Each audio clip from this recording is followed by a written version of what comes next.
There's a lot of Mortal Kombat games. It's been around for over 30 years. So naturally there's even a lot of ports that change an entry drastically to the point where there's a separate entry. For this video, I think I have 21 games to rank, which still isn't everything, but there are a few ports that will be covered. If it's a port that adds content and thus gives a different experience than I count it, but they're still not covering everything because there's still stuff like some Game Boy ports. We're looking at the GBA games though, but some of the other crappier ones I'm not bothering to rank because I just know their shit, but I don't have enough knowledge on them to really discuss them, so I think it'll be a waste of time to put them in this video. So yeah, we still have plenty of games though, so what I'm going to do is rank them worst to best. This is my opinion. It's a very unique list, I think you'll find. So yeah, it's just my take on it all. So yeah, let's get into it. Starting off with the original Mortal Kombat one. I think I have to clarify which one it is. It's stupid. But, I mean, like, it's such a basic game. I think the original has to come last, as important as it is. But yeah, I should clarify, this is just looking at game overall. You know, just every aspect of it, really. Mainly coming down to gameplay. Because I think that's the most important part of a game. Story, to a degree, which I care about MK story more than the gameplay, weirdly, but that affects the ranking less. And also, I don't think you get any points story-wise unless you do something like the 3D era did, where you have a game mode that offers a storytelling experience, that offers a different gameplay experience. Without that, then you're not buying a game for any story aspect. So I don't think it contributes to anything with the game, if that makes sense. So, clarify that. But yeah, the original was just bland, smallest roster, no unique names either, because MK loves nostalgia bait, so all these characters show up in most games. And, it's just very bog standard gameplay. The digitized footage for this arcade, it's very charming. It is aged well in a different way. This is considered realistic back in the day. It's not now, but it's quite charming. It's quite vibrant. It's cool. But yeah, there's no reason to play it when you have several other arcade entries that basically do the same stuff but better. It's kind of a nothing game in that regard. So yeah, it's dead last. Next is Mortal Kombat 2. We're moving up.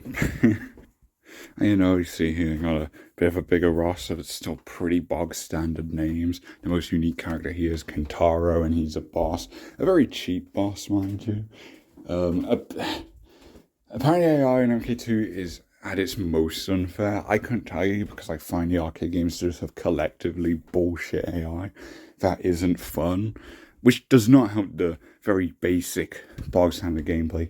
I think if you didn't grow up with the arcades, then you don't really care about playing these. They're just quite clunky. This has a few more moves and characters, a better setting with the Outworld stuff. But that is about it. It just about goes with MK1 for me.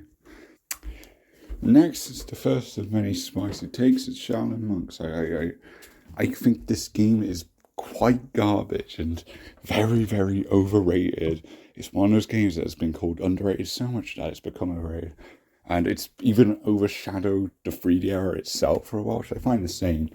This released amidst such a good era of games, which you'll find that trilogy that this released in the middle of is a very good trilogy, and it ranks very high in this video. But this game, no. It was developed by a separate team, which explains a good bit because it's Midway LA, and they haven't got a good name under their belt. This is probably their best game. Their most successful for sure. And if you know me, you know I've actually hated this game for quite a bit. Now, I will confess, I never got very far in the game. Not because of a skill issue, just because the tutorial level is so bland. And I have a pretty good ability to be able to quickly read whether I'm going to get into a game or not. And this is for me. I've seen a lot of gameplay. There's a lot of just basic enemy types, a lot of just generic stuff. The combat's pretty simplistic. It works. I get the appeal of it, just not really for me. The controls are quite clunky, although emulator, so I will give it some slack there. This just isn't for me at all. The story, which is just abysmal. The worst story Midway's done, which again is so bizarre because it was amidst the 3D era. It's terrible. It basically killed Kung Lao's character for a good while. Just so many characters out of character. It's such a basic story. It's a terrible retelling of events. The voice acting is pretty atrocious for everyone but Shang Tsung, who is voiced by Max Crawford, who is amazing. It's just a shitty MK2 retelling. And because that also means it's not a very engaging setting. There are some neat enemies. Maybe because the Oni are just around now, which, sure. And, you know, you get some special enemy types or some stuff. But other than that, it doesn't really do much to stand out, which is weird because this is a spin-off game and it's got a very unique playstyle. It has a whole versus mode thing, which, you know, they made it 2-player only, and it has a very small assortment of characters, so I don't think that one was that good, but I like the idea of that. I think they focused more on that. I think I'd like this game more, but yeah, not for me. Moving on. We're getting really spicy now. MK9 is next. I don't think I need to show any gameplay for this one. I can't capture gameplay, so deal with it. You get this very generic cover instead. Yeah, I just never liked this game. It was my first Mortal Kombat game as well. So you'd think I'd have some nostalgia bias like the other people who keep praising this game, because a lot of it is either people who started with MK with this game or people who grew up with the arcades, and this is the most arcadey like game to come after that, so they just gravitate towards this. I do not. I think this is a really bad game. I've tried constantly to get into it, and even lately I started to kind of like it because of the tag team mode. I think that's its one saving grace. I think it's got a good tag team mode, and that's about it. You know, the mini games do nothing for me, even though Tesla looks alright. The roster is dreadful. One of the worst rosters in the series, even though it's got one of the biggest starting rosters without DLC. It's got 27 characters, but it's such a nothing roster. It's trying to be MK Trilogy, but it's missing several big names, mainly the bosses, and Chameleon, Reigns DLC, because they just forgot about him. Quan Chi's here for some reason, which I love Quan Chi, but that's not going to do you any favours. It's just such a bland game. It's got some of the worst designs out there, you know, playing the game. And I don't want to play as any of the women characters, because what the fuck? You just immediately assume, if this is your first game, you're just like, oh, this is another series that just objectifies women, so they're not going to be actual characters, so I'm not interested in looking into them. Right, that's just what I thought straight away. Which, yeah, isn't a good look. It's not a good look. And people defend those costumes. Fucking idiots, honestly. Story, you know, they do the MK vs. DC story mode system, so it offers no unique gameplay.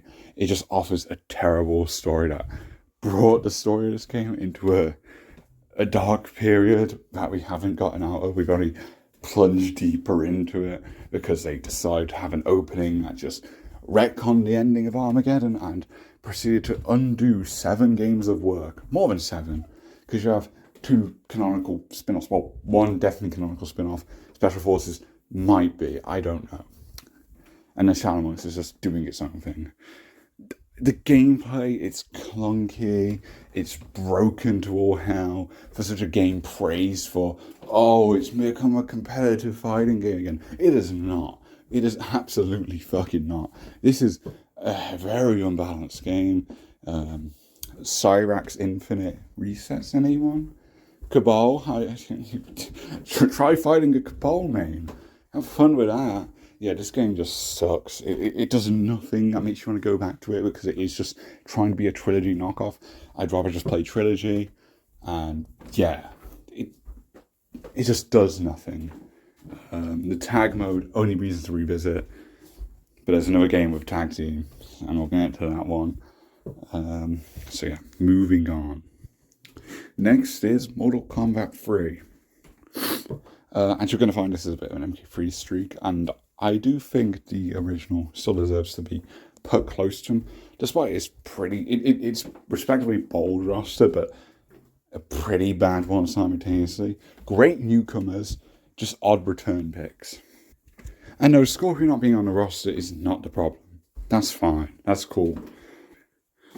But yeah, it's got a great setting. You know, this is the peak of the 2D stages, and you have stage interactables now and shit. The movesets, the gameplay, the pacing, it just feels so much better to me.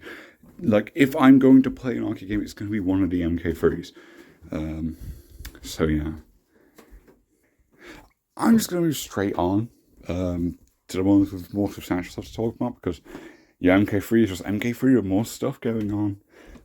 Bigger roster. Again, it's still the arcade era, so you pretty much don't have any real side content besides just doing matches. But it's got a pretty stacked roster that covers a lot of the classic characters, which, again, my favourite era characters are characters that come after this era, but it's still a very good amount of characters that do a lot of unique special moves. Some stuff is reused. But yeah, it's quite an upgrade. Again, I don't have much else to say, because, you know, I don't want to talk about the specific depth of the arcade games. I haven't gone into it comparatively or anything. I just know you have your sort of universal buttons that everyone has, and then you have some cool special moves. This one has a lot of special moves and a lot of characters. And, you know, it just sort of expands on Free's story in quite a clever way. Although some characters like Scorpion, they were just reaching, they were grasping at straws, and a lot of the newcomers that show up in new MK3 and trilogies, ones that weren't in the original MK3, they are really basic characters. There's like no information on them. Like Ermac is a non-character until Deception. Same for Noob. Jade's kind of nothing, but a bit more than the others because you have a pre-established connection with Katana and stuff. But yeah, moving on. MK Trilogy, which I think is a somewhat hot take, having Trilogy above UMK3. But just look at that roster. I think the preference of Trilogy or UMK3 falls down to, do you prefer content or do you prefer competitive, you know, a better game for competitive purposes? And I think UMK3 is kind of objectively better at that. But I think Trilogy is pretty solid. As someone who plays games, it's just, I'm going to hop in, I'm going to do a ladder, and that's it. I usually never complete it because I don't get past the bosses. Just look at this roster. It is the complete collection of, you know, this arcade trilogy. Again, it's called Trilogy. And because of that, I feel it invalidates every other entry for me. I know the load times are long. There's a fucked up. I play on emulator, so it's not a problem, but I will bring that up because I think the load times are pretty ridiculous.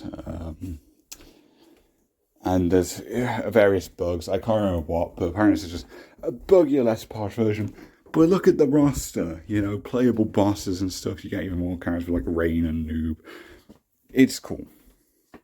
And then gameplay even adds new stuff like an aggressor meter. Is this like the only meter in MK until MK does DC onwards, which is interesting. So yeah, I like this. I think it's most complete of the arcade trilogy, so I just prefer this one for content purposes. Next is Mortal Kombat X, and oh god, even the cover just screams of dull, dark, bland game. Let's get into it. Like, even look at the select screen, just the portraits, just blank expressions, just staring at you with a grey background. The icons are really small for some reason, and just a really dark background. You know, you might want to up your brightness for this section. You know, it's just atmosphere-wise, it is MK at its worst by a landslide. MK has always been atmospheric, really cool. You know, there's always been vibrance, there's been a variety, because this game is dull. It has a tiny stage section, a bunch of generic stages. It brings interactivity back to 2D stages, but not much. And I don't think it's worth it when the stages are so dull. The soundtrack is abysmal. I just think aesthetics alone just bring it down so much because it's so bad aesthetically. It's such a dull-looking game, and the gameplay itself, I find not dull, but I just don't find enjoyable. It is not my style of game. I get the appeal of it. You know, it's really fast-paced. It has a rhythm mechanic, and it's got really fast and a bunch of combo variety, and you've got variety in the variations, as you can see here. 3 variations per character. And these drastically change your moveset and stuff, just a completely different kit of special moves, and sometimes different stuff like basic attacks too. And that's cool, but I've never really been keen on this mechanic. I prefer how MK11 did it, which I think MK11 put less effort into it, but it just let you equip certain moves, which simplifies it. But I think that kind of highlights how bad the variation mechanic is, but I prefer a simplified version that doesn't feel like it's intruding on your moveset and just limiting your tools, because you gotta have change for the sake of change. Like, how much effort could you have dispersed from the variations to put onto a bigger roster, perhaps? Because this is sort of, you know, 11 does this as well. This simple 24 character plus a pre-order bonus base roster, and this is the game that starts that.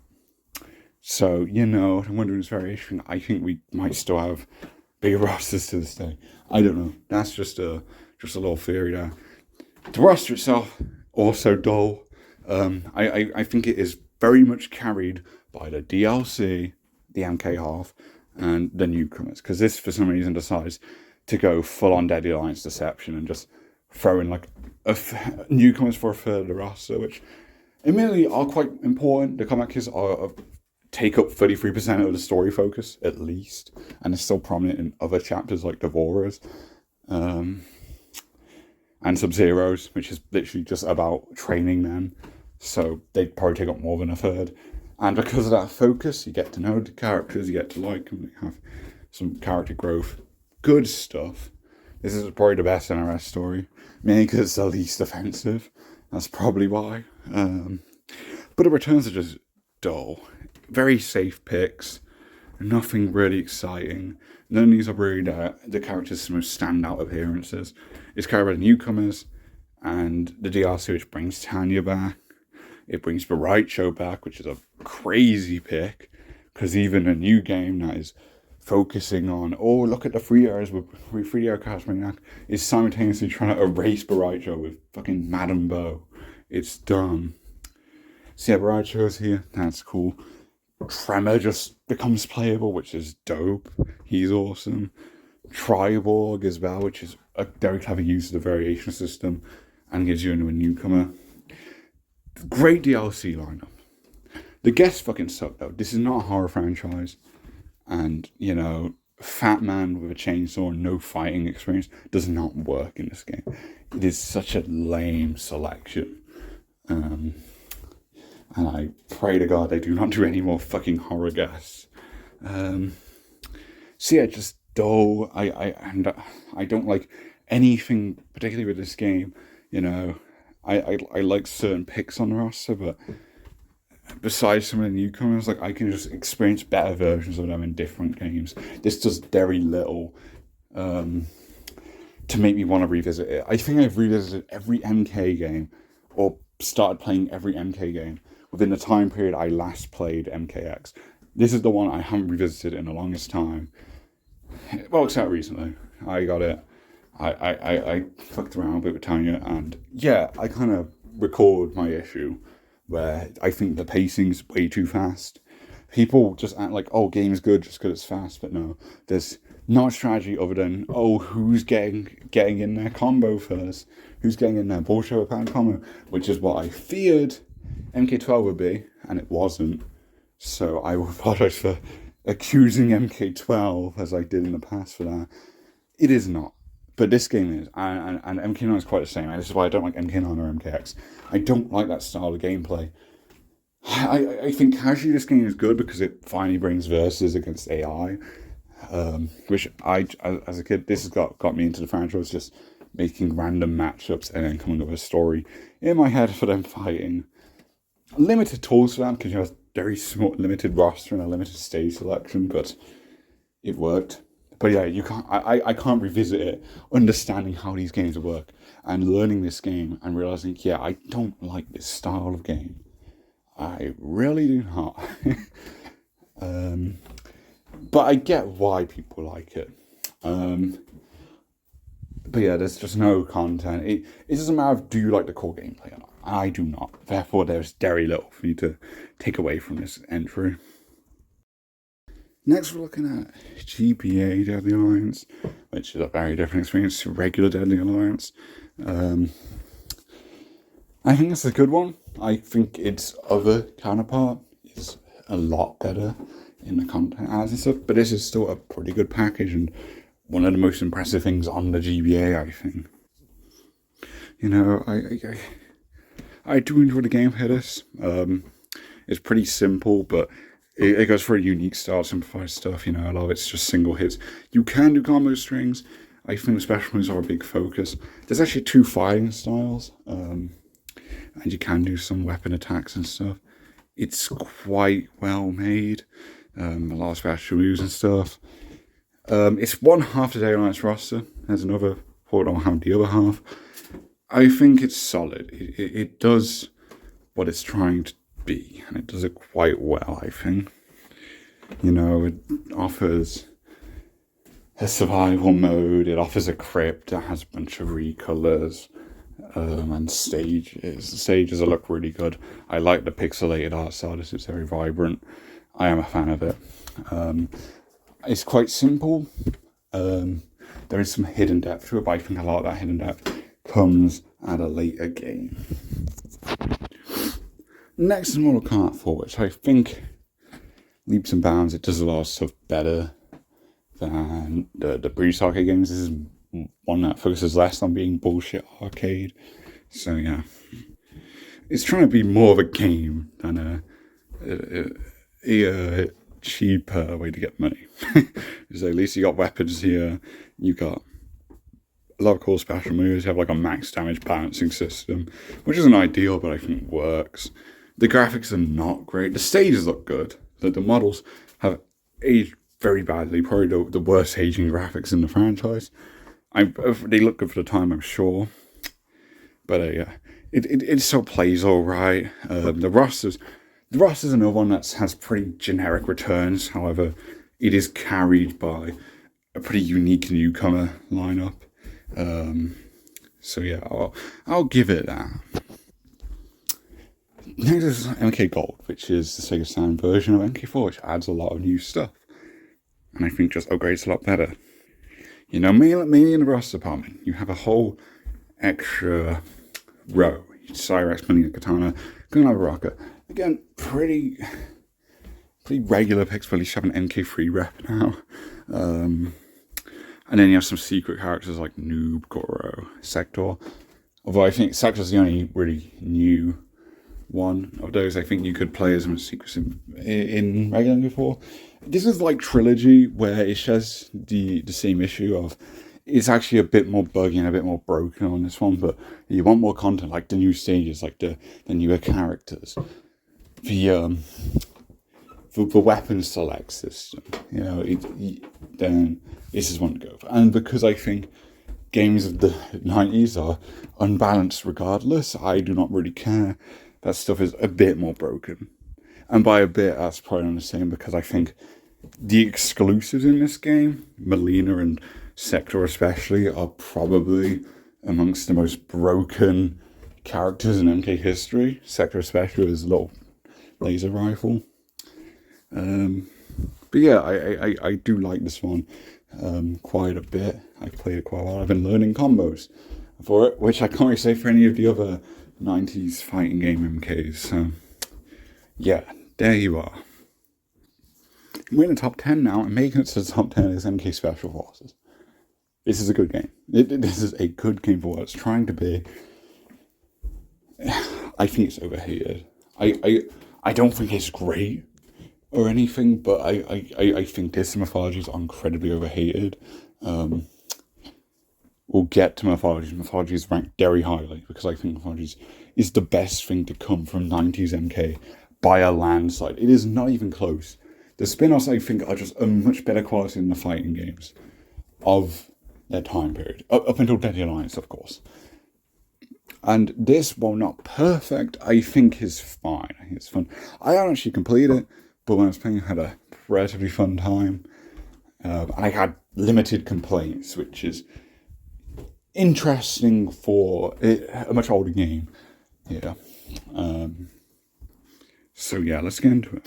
You know, I think it's got an interesting story. It's quite simple, but you know, Jack's on a mission, stop the backdragging. He introduces characters like Tassia, No Face, Tremor becoming playable. I think Tassia and No Face deserve the same chance, although there's so many Black Dragon characters. Jarek's here, just cause, and Kana's the final boss. There's meant to have more, you know, there's a beta version, which has like a different tutorial level, and it has this guy, Quinn, and he's just kind of a Jarek enemy type in the full game, but he was like the tutorial boss in the beta, and there's a cutscene with Cabal, and Cabal's not even in this game. I think his model might also be reused as just a regular thug enemy, but I could be wrong, I can't remember. Like, this was going to be more. There's also going to be Sonya playable. This was going to be much more, but midway complications, typical midway shit happened. I'm not going to get into it. But yeah, this is not the originally envisioned project, which no MK game really is. Find me an MK game that was given full time to do everything it envisioned. You got by me, but this is the one that was affected by most.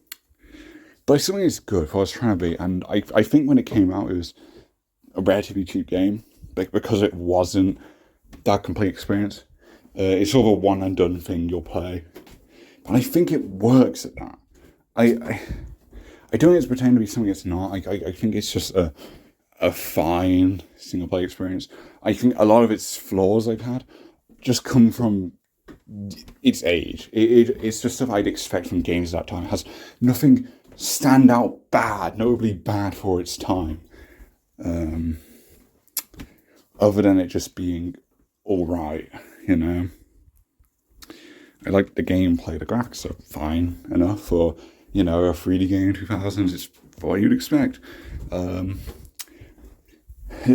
Maps are pretty vast. I did No Face one, I played a bit in the sewers, and there's one for each boss essentially, so there's 5 areas I think, and you know, it took me like 40 minutes-ish to complete the first one, so I think it's a decent length thing.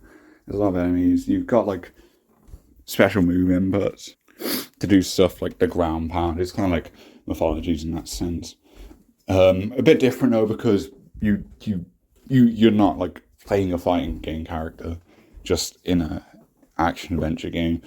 Jax does have his own moves and stuff. He has his own strings. It's like punching strings. You gotta hit a certain combination and you do stuff. It works. It's got a bit of depth. It's pretty simple because you're kind of just stood there and you're just kind of throwing hands with another enemy half the time. But then you have ones with guns and stuff, and you have your own gun. You can toggle first person mode, which I think is a bit janky. But I feel a lot of games, I could be wrong because I don't play many, of course, but I feel a lot of games at that time had to work the same way with that. It featured guns, but that where you'd have that first person mode, and it's kind of janky to control. It's good to have it as an option. and yeah, you got like ammo to manage and stuff. It's very different to a typical MK experience, of course, which I think makes it stand out. I think it's a standout game. I think it works just fine. I like it. It's nothing crazy, but I think it's fine, and I think it's very overhated. Next is Tournament Edition, which is the second half to GBA Daylights. I think this adds so much more, though, that I think it goes beyond the entries I sandwiched in between. I really like this game. I had a lot of fun with it. I've done multiple parts playing it. I've been having fun playing it. I haven't played it in a while, but I do like it. It's got the crit where you unlock skins and stuff again. And it just adds so much more. It's a bigger roster in general. Like, even though the roster is split in two halves of the 21 character roster, and 3 stay on both the Day Alliance and Scorpion because it's Scorpion. Blaze and Mocap are in neither version, which is a shame, but understandable. I feel like you could have one in each, although whichever one gets Blaze is quite unfair for the other one. No disrespect to Mocap. But this one has extra fighters, Serena here, and then Secret Fighters had Human Sector, which was a weird trend where you'd have Cyrax as like the one MK3 rep in the MK games post trilogy, and before Deception made a huge return and a huge push to bring that era of characters back. It was just kind of Cyrax and then Sector and Nuba's Secrets. Like, it's weird how it happened twice. I don't know why that was a weird sort of a trend they were doing. But yeah, it's a pretty good selection for that, even though Noob and Sector reuse a few stuff, they still play differently. Sector especially, Noob, not so much, but he's there. he's there. There's a little Scorpion palette swap with a... I think it's literally just Scorpion, but with a different fireball. I think that's it. But yeah, like Day Alliance, they got their own special moves. They got a bunch of little moves. You got specific little strings for each fighting style. There's still 2 in this one. There's only a couple, and then you can actually sort of get some specific combos merging them together. So there's some depth there. Yeah, I made a whole Google Doc for this. That's how much I care about this game. I was really into it. I played Tour Edition more than anyone, so I just think Tour Edition is the better one.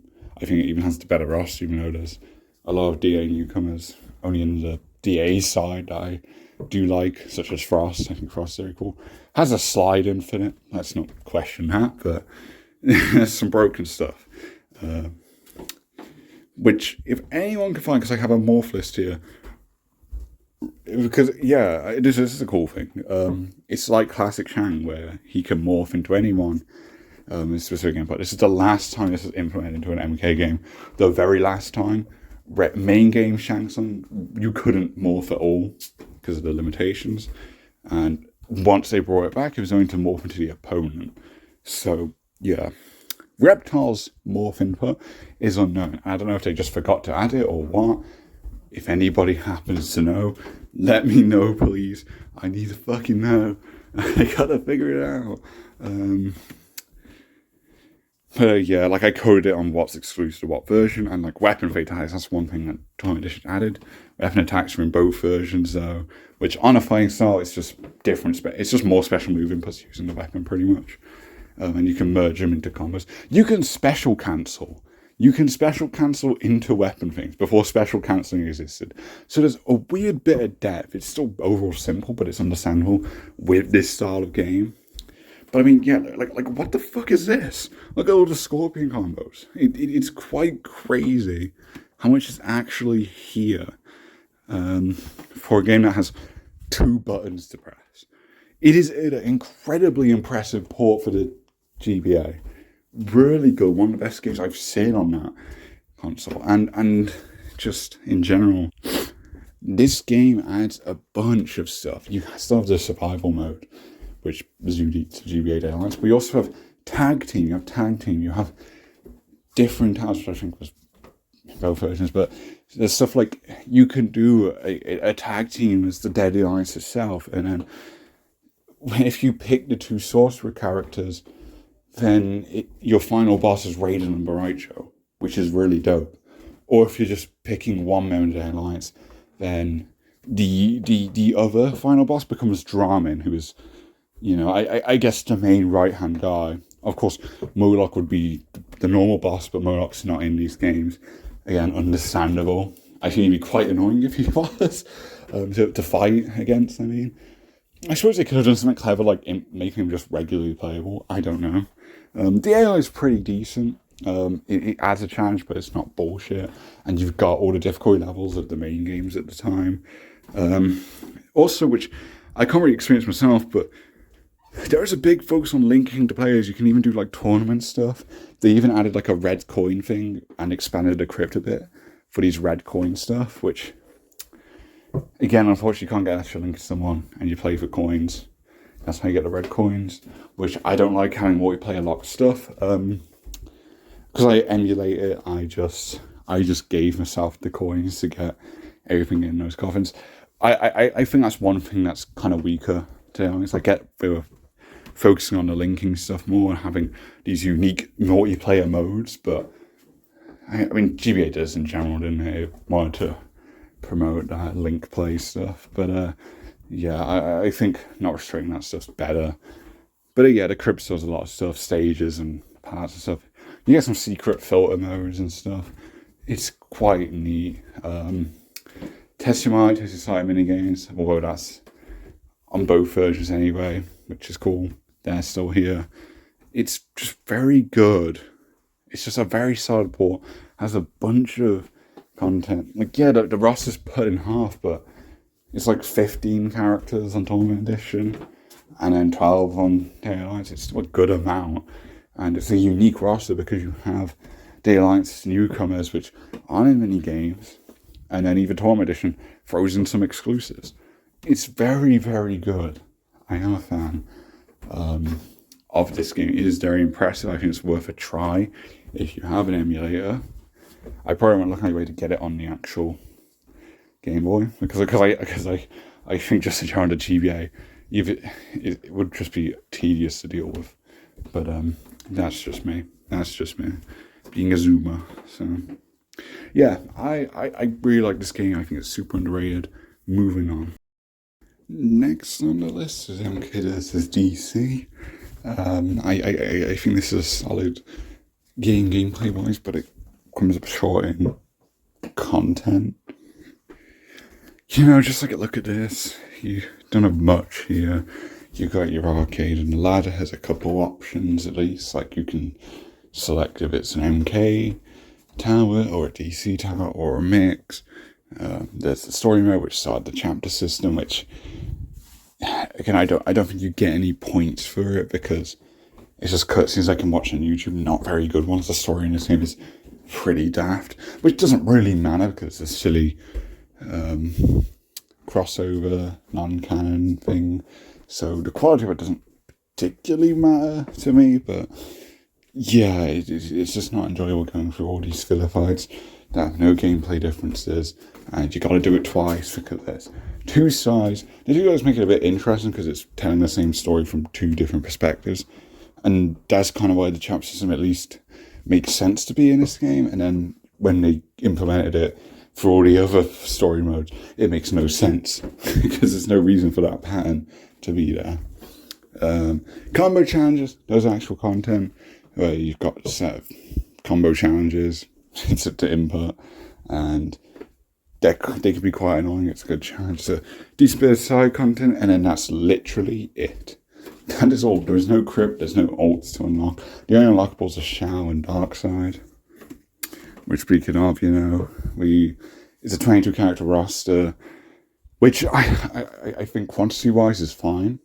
I think it's a massive downgrade from when you consider the fact that it's following up from Armageddon and you're going down to 22. But I think an MK roster, if you have 20 or more, I think it's usually going to be enough. I feel.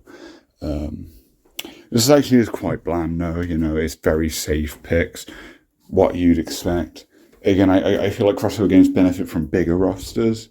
This game is meant to get DLC. I think they were going to add Quan Chi, which makes sense, Kung Lao, and Doomsday and Harley Quinn, I think, which has alright picks, I suppose. But I don't think they would have done much for the quality of the roster, I don't think. But yeah, it's fine. It's a fine roster. The characters have a bunch of abilities. It focuses a lot on special moves now. Which the hand-to-hand stuff is pretty nothing. There's a decent amount of strings for most characters, but a lot of them are just quite generic attacks because it's just one hand-to-hand style. Fine styles are gone, but they don't use their powers or any weapons or anything like that in most attack strings. There's some exceptions like Baraka and Deathstroke have like two styles. They have a weapon style in this game still. And I think that's really cool. I think it's like Baraka's best moveset. He's really cool in this game. Cool costume as well. The costumes for the MK side are very cool, and then the DC side are pretty classic, except I guess Catwoman. I don't know what's going on with her. So yeah, I think they did a decent job at what they're trying to do. It's just nothing crazy. I got this game a few months ago. I did a whole retrospective on it, and overall I think it's a good game. It's just nothing too spectacular. I even mentioned the gameplay is kind of its saving grace, but the gameplay is quite janky. The 3D movement is awful, very awful. The stage interactables don't really make much out of having a 3D environment like the 3D era did. You have areas you can break through to trigger a stage transition. Yeah, that's about it. They made it so you have to like hold the left trigger to have 3D movement with the D-pad because they want to make it easier to jump and crouch. But you've just made basic movement more difficult and just really clunky to deal with. And in the 3D era, if you play it, crouching and jumping is not an issue. It really isn't an issue with those games. It's very, very easy to jump and stuff. The only thing I can think of is you can't just jump directly up, and jumping attacks are important to this game. Whereas in the 3D era, jump attacks are very nothing. You have a jump kick and a jump punch that's universal for everyone. Can't combo it into anything, doesn't do that much damage. So yeah, I kind of get it, I understand it, but I don't think it's an ideal way of doing it. That's sort of my only real major gameplay criticism, other than balancing stuff. I think the rage meter is a cool mechanic for offline play. Online, this would have been an unbearable experience, no doubt about it. This would be so broken in the most unfun way with having rage meter. But yeah, I think it's alright. I'm over with just hating on it. I think it's fine for what it's trying to be. I think it negatively impacted the future of the franchise, but that's not this game's fault. MK11. I don't need to show any footage of this game. I'm sure you're all well acquainted with this game. I've done plenty of videos, obviously, on my channel. It's the one MK game I pre-ordered. I got at launch. I made videos when I got it at launch on Xbox, and later on, my girlfriend gifted me the Ultimate Edition on Switch, and then that kind of reminded me that I actually very much like this game, gameplay-wise. Because I kind of fell out with Aftermath, which Aftermath was... It was a good free update. It gave like friendships to everyone. It gave some stage fatalities, which I think are pointless, having stage fatalities. Yet they always add them like in a random update. They just always add a handful of stage fatalities. It's a pointless thing in my opinion. But they also added like 4 new stages for free, and the Jinsei augments. So that was a good update for that. The DLC itself was trash though. Shiva and Fusion are cool. Robocop not so much. But it was the price of it. It was a DLC pack that costed like a few pounds more than Karma Pack 1, but it literally had half the content. Because of how much effort undeniably goes into a story expansion, they have to overcharge for it. The problem is you can't put a value to that. Because as I criticized plenty of times, the story mode is not content. It is just regular fights. It is just filler fights in between cutscenes, and you can watch the cutscenes on YouTube.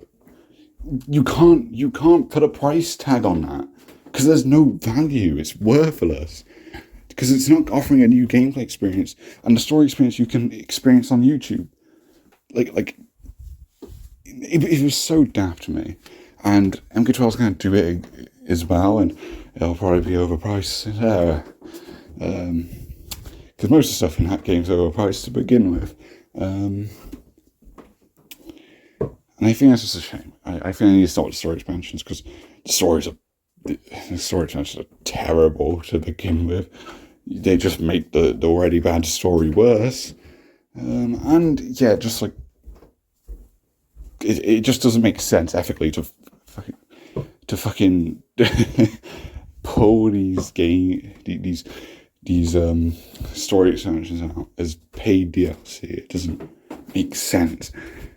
So that's when I got the game. I got it again, Ultimate Edition. I'm like, okay, yeah.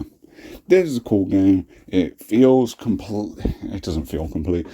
It feels complete compared to like MK12. And that's why the MK12 is the next pick. And they're sort of interchangeable, I feel. And I think MK11 is objectively the better game. But it's so just fucking bland in a way. The roster is good quantity-wise, the second biggest roster in the franchise at 37. But just look at the select screen. It doesn't feel complete. Kombat Pack 2 certainly wasn't complete, and it churned out 3 characters that probably shouldn't have been on the roster. Even though I think Rain and Melina are like fun movesets in that game. You had like one MK4 character, one 3D era character, and the rest were trilogy picks. I think a good assortment of trilogy characters, as well as a good assortment of NRS newcomers. And if they had completed the roster and they gave some more slots to some 3D era characters and had a complete rectangle, then I'd probably say the game feels complete.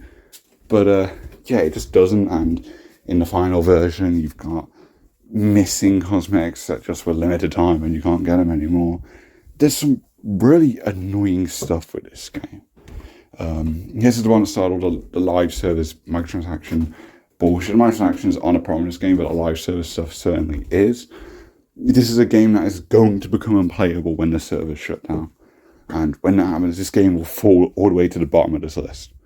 Because without your online connection, you cannot customize any characters, you cannot play any Towers of Time, you can't even go to the crypt, you can't play story mode. I don't think you can play story mode. You can't get any rewards regardless, you can't level up, you can't save any progress, there's nothing to earn. I'm not sure about this one, but DLC, I think they updated it for 11 so that there's DLC compatibility when you're offline. I'm not sure though. I know MK12 has the problem, but I think 11 might have fixed it. I'm not exactly sure, but yeah, it was just a terrible system for this game. Gameplay-wise, I really like this game. I think this has very overhated gameplay, and it's because of MK9 and MKX stands, which I don't get. I don't get the appeal of those games. I get the appeal of X. 9, no. Just no. But I get if you want that faster paced gameplay and the combo heavy stuff. But it's just so mind numbing to me. It's just so bullshit. It's not really a fun experience, I say. It's just annoying. And it's just I prefer a game like Alone where there's more strategy to just let me just do mix ups until I can land something and then get a 50% combo. Like no, we got there should be more depth to it. 3D Era did this, and I think MK11 is as close you get to that sort of game plan, I guess. I like the meter system. I know many don't, but I like having a defensive meter. I like the defense options. Like dedicated wake-up attacks, I think are so much less annoying than the wake-up attacks where you do a special move. So I prefer them. Also, it's an Armageddon mechanic returning, so we Armageddon even, so it's kind of wild how that's just in this game. You can also roll, which I think is useful, and you can still counter rolls and wake up attacks and stuff, so it's not really a cheap thing. I think it's well balanced. It adds a lot of depth to the game. Crushing blows are kind of hit or miss, but I like the concept. I just think they needed to balance the requirements better, but I like the idea of having the additional strategy of here's something to work towards, meet this requirement, and you get big damage. And also for balancing purposes, because a lot of your big combos are locked away behind getting your crushing blow in for the really stupid big damage that goes far beyond 40%, you know. So yeah, I don't really mind the gameplay per se. I think it's fine. The customization is great in this game. I like creative variation. It's simple as it is. I think it works in this game. It's not something that really bothers me that it's gone, but I do think looking back, like compare MK12's special moves to like this game or X's, and then you start to realize that you miss out on a lot of special moves. You miss out on a lot of classic special moves. You don't get to show off that character's full powers more, which gameplay wise you can't really notice, especially when you got cameos. But it was cool to have all those options, even though very few were actually optimal or very fun. So I don't know. It's something I think they could have just kept around and balanced better, so that people would go with more options. But it is what it is. I think the event was handled fine. But yeah, I talk extensively on this game, and I have issues with it for sure. I think the roster's dull. You know, more free I hate the story sucks, of course. I think the side content is bad, and I've been seeing a lot of praise for it recently, and I don't think it's fair. I think in terms of side content, when you compare it to most games, MK11 has more side content. I just don't think the side content's very good. I do think it has more side content than any non-3D era game, weirdly enough, but it's still not good. I think it just highlights the problem with MK as a whole, and having bad side content when the 3D era excelled at that, and NRS just made no effort to advance on it. Because you had stuff like chess combat, puzzle combat, motor combat, conquest. And I just have a story mode, which is just fights, a towers mode, which is just more fights, but you have some goofy, annoying modifiers. It was an AI farm. I literally saw a comment that said, man, invasions is so tedious, I've missed towers of time. Like you are not getting fucking nostalgia for towers of time. There's no way. That just wasn't fun. I refuse to believe people were actually having fun with that mode. The cosmetics, the rewards you got were plentiful, and you got a good amount there, plenty more than invasions. But holy fuck, the mode itself was not fun. AI battle, remember that? Yeah, me neither. It sucked. Why do I want to watch the AI fight? Who cares? The crypt. The crypt was the most side mode there was, and the crypt doesn't really need to be a side mode. It's just where you spend your coins to unlock stuff. But this is the game that feels like they actually fleshed on the thing that NRS had been working on for a decade, of trying to turn the crypt into more and more of a sort of free roaming mode, and I think this game achieved it. It's still not fully fleshed out, and MK12 just removes the crypt entirely, so that was a decade's worth of experimenting gone to waste. So thanks NRS, thanks. Yeah, overall it's a fundamentally good game. I think, and it's got a lot of content. I've gotten hundreds of hours out of it. It's my most played MK. Albeit, how much time of that was spent AI farming hours at a time, I couldn't tell you. But I've played a lot of it. It would be silly to pretend that I think it's a bad game. Because I think the core gameplay is good. You know, I like a lot of characters. I think that's the best guest selection, which I don't really care for. But, you know, Spawn's cool, Joker's cool. The other three are the three most annoying characters in the game, ironically enough. But I think that's still alright-ish. It's strange. It's strange. I'm not really gonna waffle on about this because, again, I've done a retrospective on this as well. But just overall, it's a mixed bag game. But overall, I like it. It's a game that I'll revisit until the servers go down.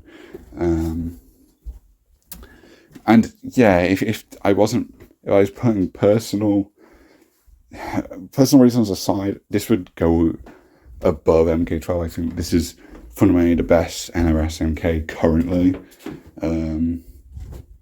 It was the one. It's the best balanced game in the series as well. That's another thing. I think it's very well balanced.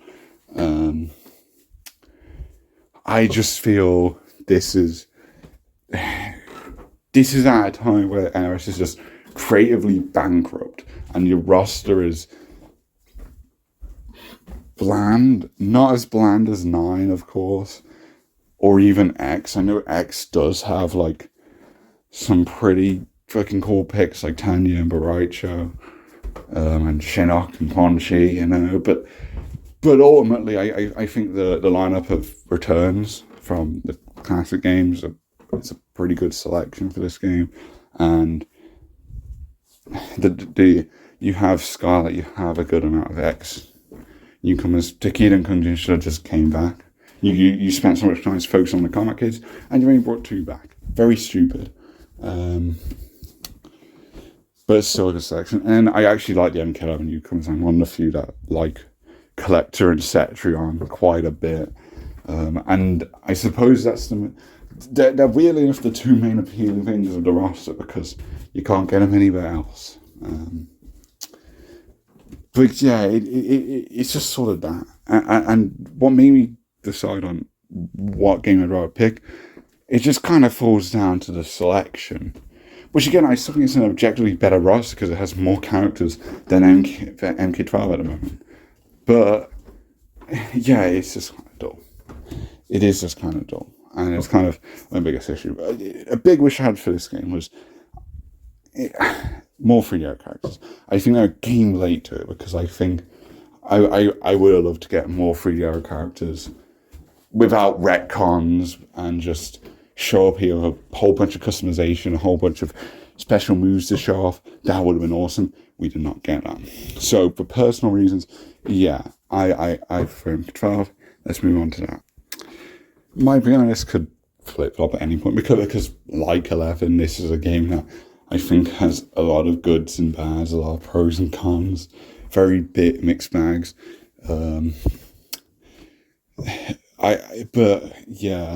At the moment, it came down to which one has the most appealing element to me, and that's, you know, the mechanics and the roster. And I think it's 12. I much prefer air combat and cameos as main mechanics and crushing blows and creative variation. Air combat coming back from, again, it's a perfect evolution of it. They call it aerial combos for some fucking reason, and I don't get it. I don't get why they're calling it aerial combos. That's what Shaolin Monks calls it, but who gives a fuck about Shaolin Monks?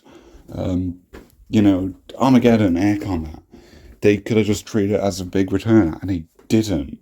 Which is weird, because it's so faithful to Armageddon's air combat. It is air combat in the exact same way. Like, you even have strings that will pop them back up, and you can continue to combo, or ones that are combo enders. It is just like Armageddon air combat. The only difference is that each character has their own combo strings in the air, and that's the perfect evolution of it, because the only issue people really had with air combat, other than the air infinite, was the fact that there was only somewhere between 3 and 6 different air combo styles.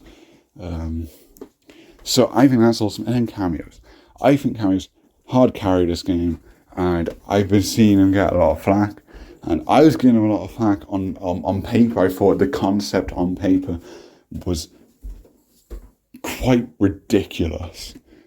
But I think they executed it well. And I don't think it's a perfect execution, because the assist roster shouldn't be smaller than the main fire roster. That just doesn't make sense to me.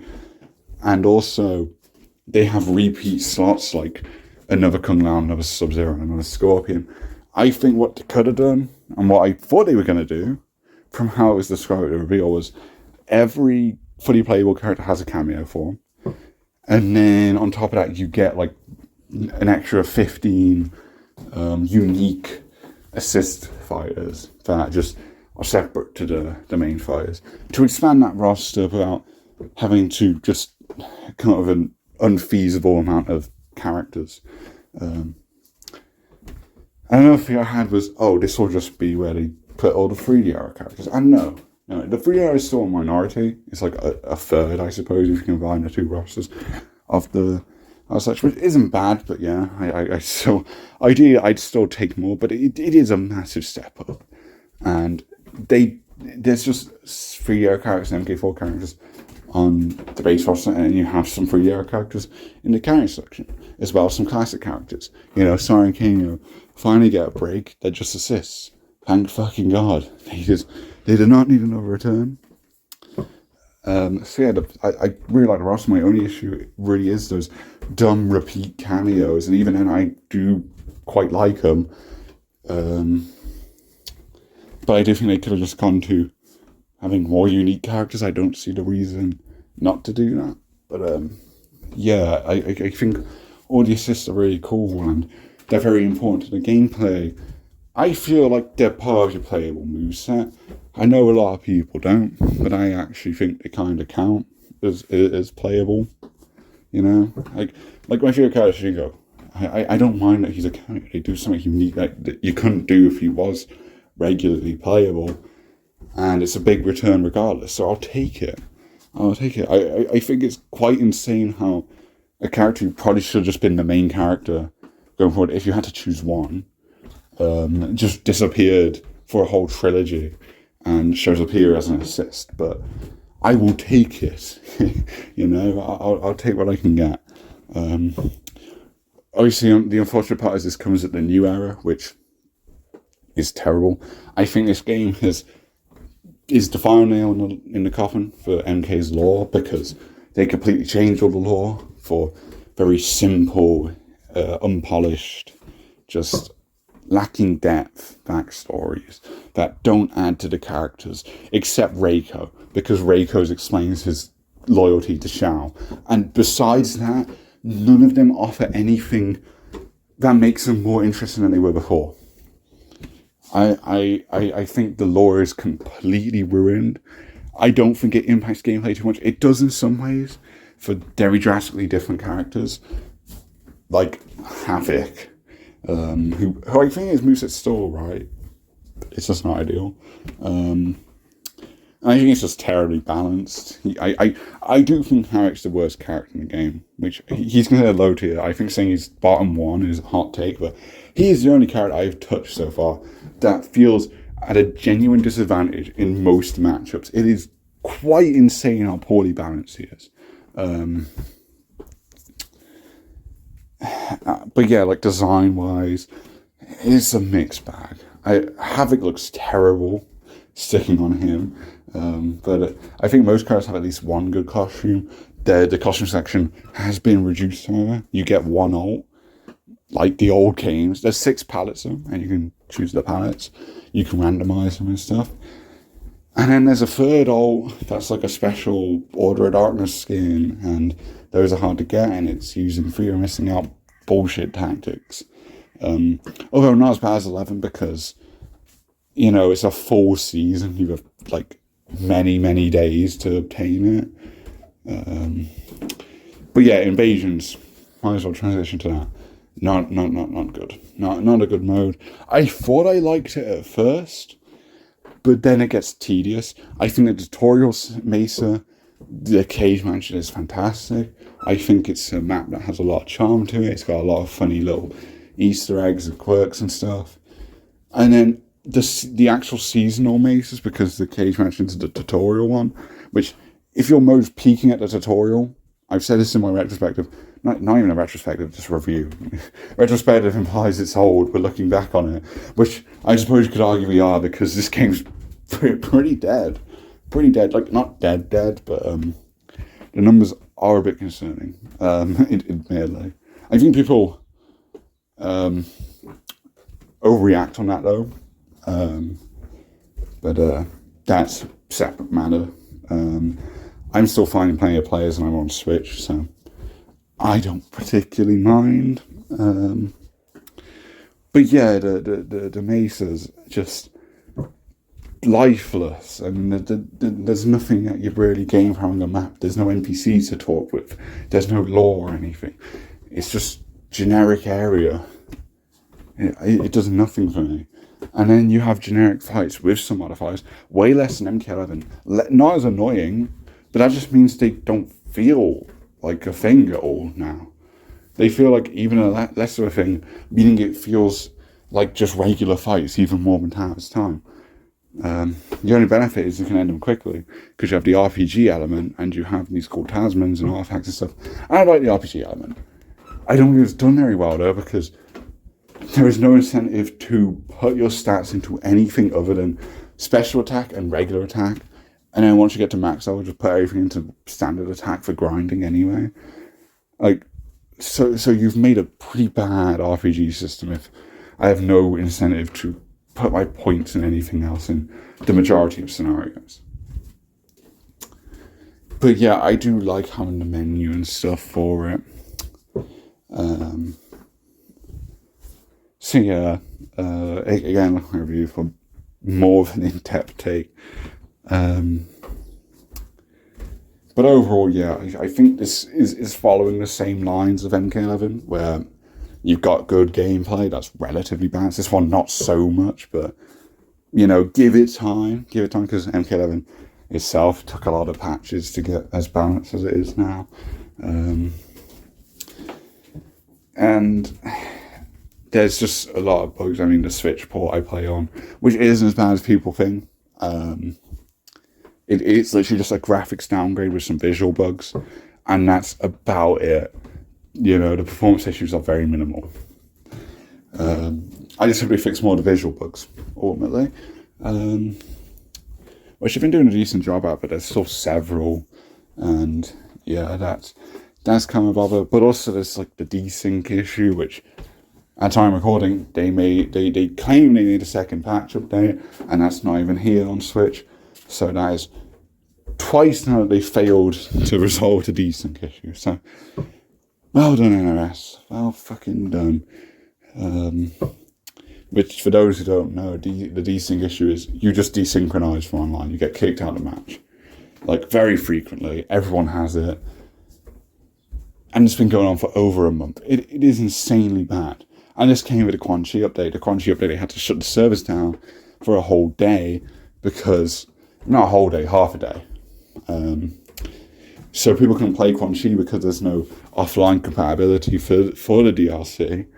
And it was all because Invasions, they broke it and if you open Invasions, your progress from last season saves and applies to the new season, meaning you get all the rewards. And they were that bothered that you weren't grinding the game out that they had to shut the game down for the rest of the day. On Quan Chi Day.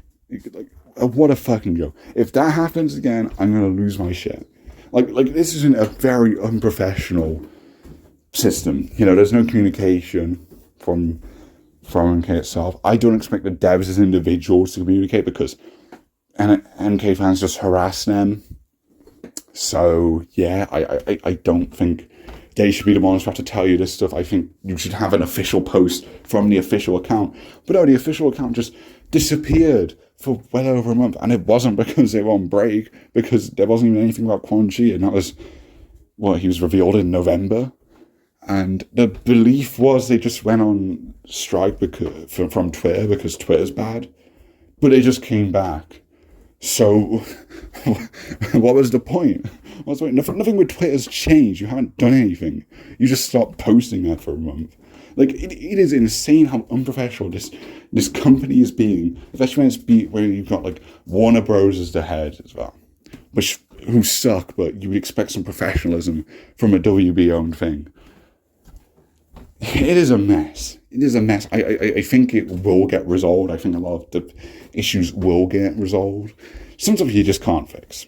The microtransactions are there. They're here to stay. You could fix them. You could fix them by just having a replenishable source like they did for time crystals. But I don't think they're going to do that, because if they do that, they're going to realize, oh shit, we could have just made these DLC skins for adding, essentially, in updates. We could have just made them DLC skin packs and made more money. Which I think they would have made more money anyway, regardless of whether they make it easier to get microtransactions. And I say that because no one's buying those overpriced microtransactions. No one's really doing that. A very, very small percentage, like 0.001%, are going to do that. Most are not.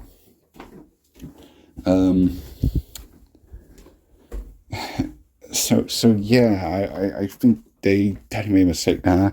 It's, again, that's a Warner Bros. Thing. They fucking suck. But yeah, the customization as a whole has just suffered. It's a blatant downgrade from MK11, where there's just there's less taunts, there's less brutalities, there's less intros, there's less outros, there's less gear. There's less gear per piece, and there's only one piece now. And then there's just less skins, and there's less palettes. I think it's still fine. Again, it's the second best customization in an MK game, and that's because customization, they just didn't really build off it until we got to MK11, which MK11 itself is a downgrade of Injustice 2, so it's just getting worse.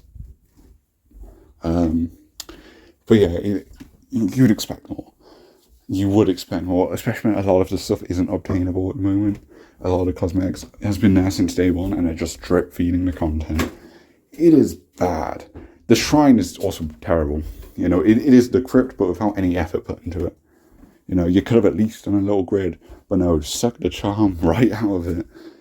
It is such a shame. It is such a shame. The roster is its saving grace, I feel.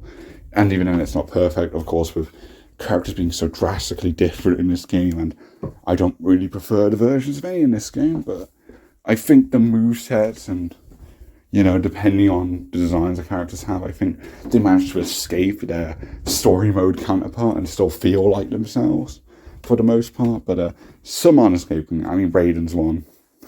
He's not even a god anymore.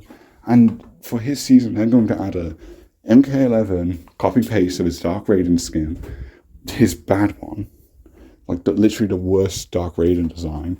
They're picking that as all dark skin. I don't even think they're making it Dark Raiden. They're not even making it God Raiden. It's just Human Raiden. What a dumb skin idea. I don't know why, because they literally got like a different guy and a different model for God Raiden. Just make that an option. Just make a Premier skin. But no, you can take your classic Johnny skin and ruin it by slapping a celebrity guest on it, and then having no option for just the regular Johnny voice. It's so dumb. It is so incredibly dumb, the decisions they make regarding stuff like that. But at the end of the day, I like the gameplay.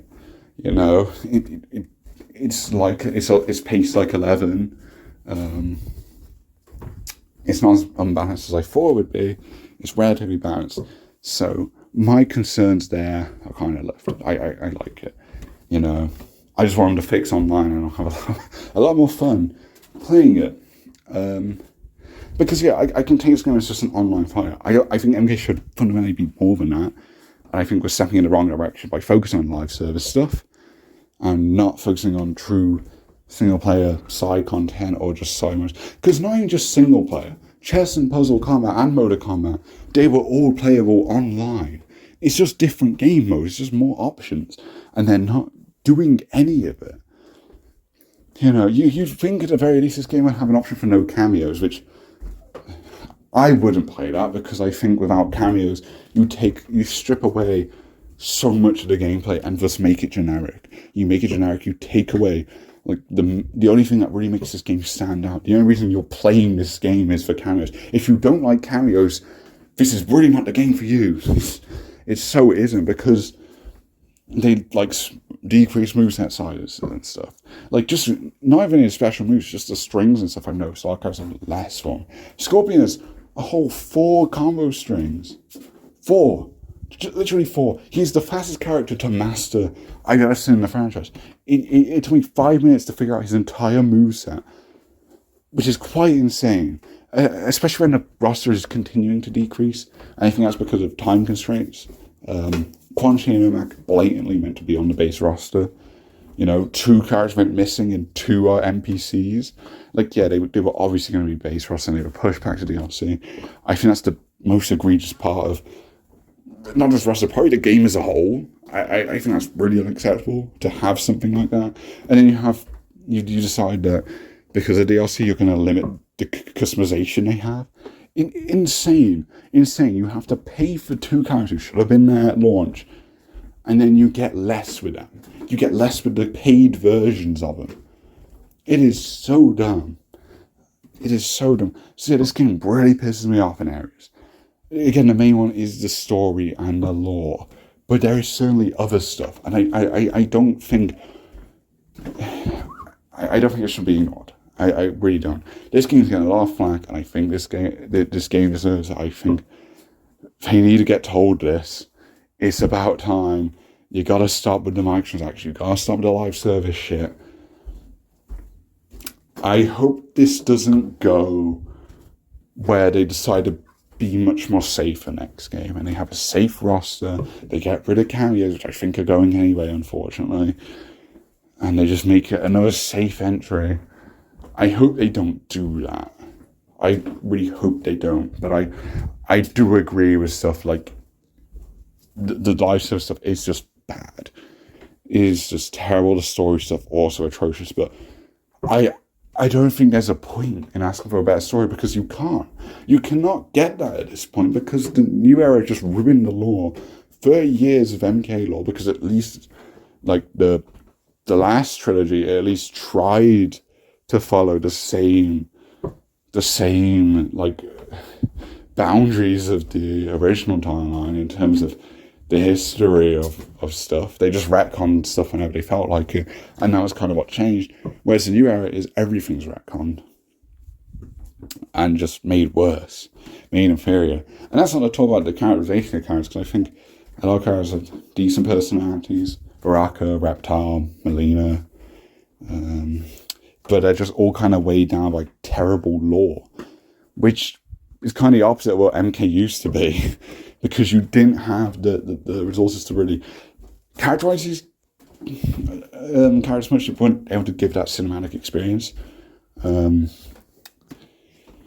the lore was just so solid that it didn't matter. And I think lore ultimately is more important.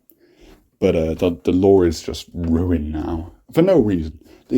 There was zero reason to do it.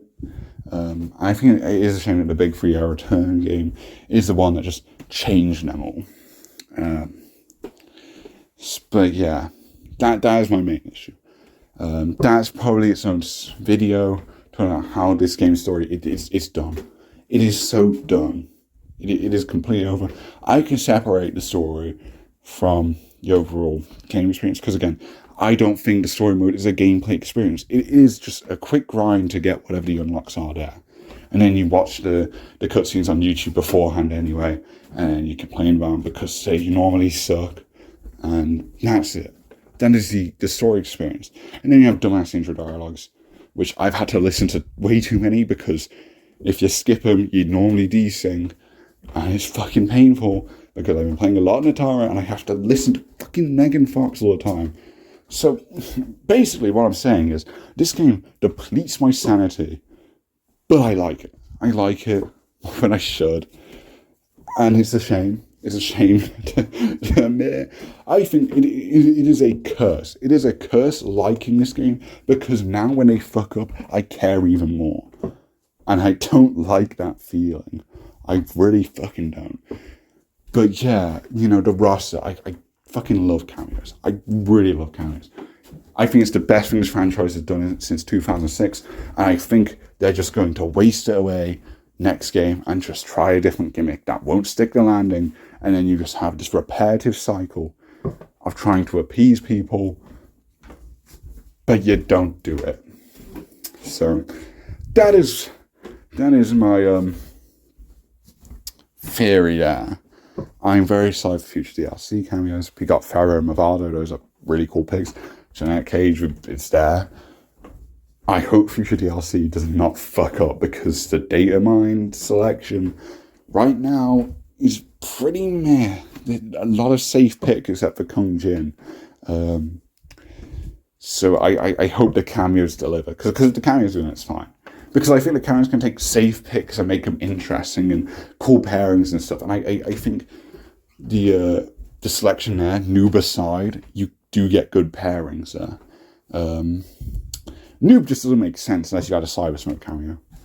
Because Noob is not going to stand out in a game like this. When there's so many other ninjas, he should just be a cameo light trimmer.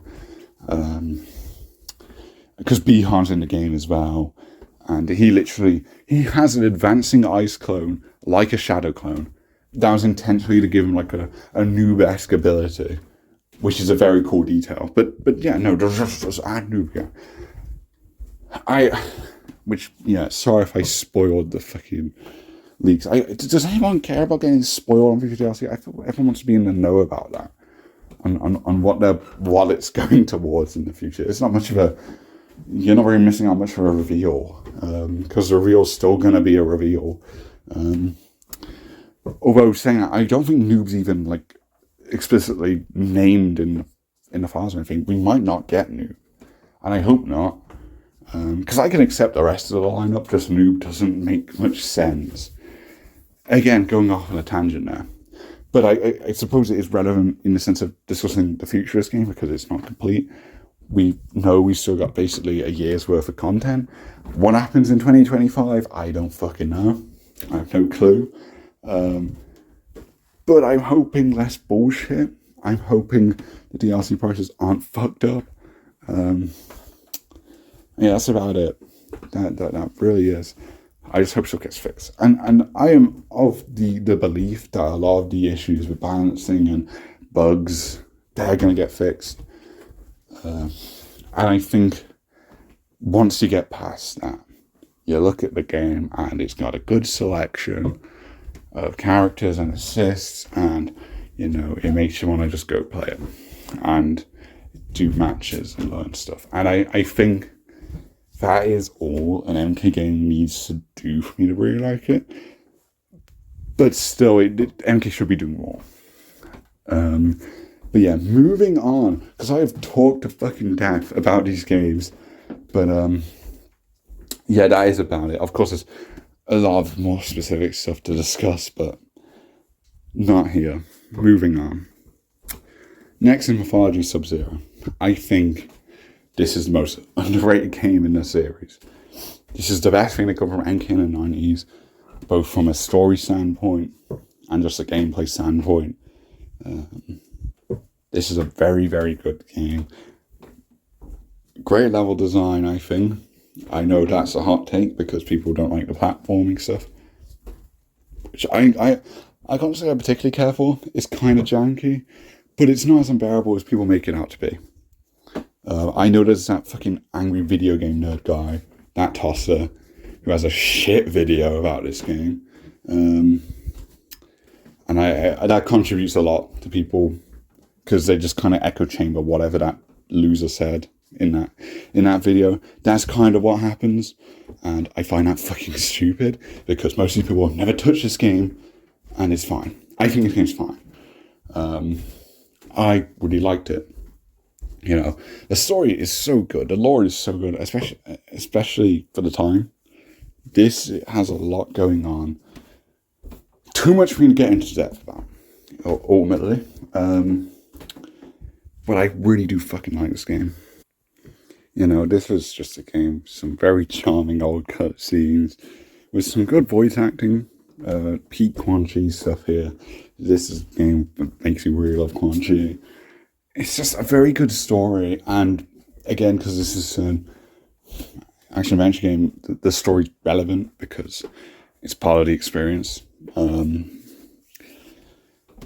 And levels, of course, have a story context behind it. So yeah, I think this is a very well told story.